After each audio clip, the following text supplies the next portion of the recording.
आदाब। जिला डोडा के तहसील रायगढ़ के गनोट गांव में आग से नष्ट हुआ आवासीय मकान, जिसमें 5 गायों से 4 गायों के दम घुटने की वजह से मौत हो गई और बाकी घर का सामान भी जलकर राख हो गया। वहीं स्थानीय लोगों में पुलिसकर्मियों की मदद से आग को काबू में किया गया। इसी घटना को लेकर थाना प्रभारी हरदयाल सिंह का कहना था कि अब तक आग पूरी तरह से बुझ गई है और हम हुए नुकसान का आकलन कर रहे हैं। ब्यूरो रिपोर्ट, लाजबाग राजगढ़ से नादीम इकबाल की खास रिपोर्ट।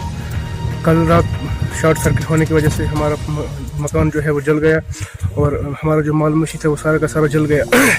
तो मैं ऑर्फन हूँ। मेरी मदर ने मुझे जो है इसी माल मशी को बेच के जो है मुझे पढ़ाया था और मुझे एमए और बीएड करवाई थी। और अभी मैं जस्ट रिसेंटली मेरा जो है एमए क्लियर हुआ था और मैं चाहता था कि मैं आगे एमफिल के लिए जो है एडमिशन लूँ। तो मैं इसी माल के ज़रिए से जो है मैं पढ़ाई अपनी जो है कर रहा था।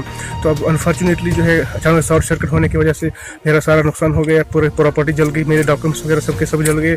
तो अब मेरे पास पढ़ाई करने के लिए ताकि फर्दर कुछ भी नहीं है। अब मैं यही कहना चाहता हूँ, मतलब आपके माध्यम से गवर्नर साहब को, कि मेरी भरपूर जो है हेल्प की जाए ताकि मैं अपनी स्टडी जो है फर्दर जारी रख सकूँ।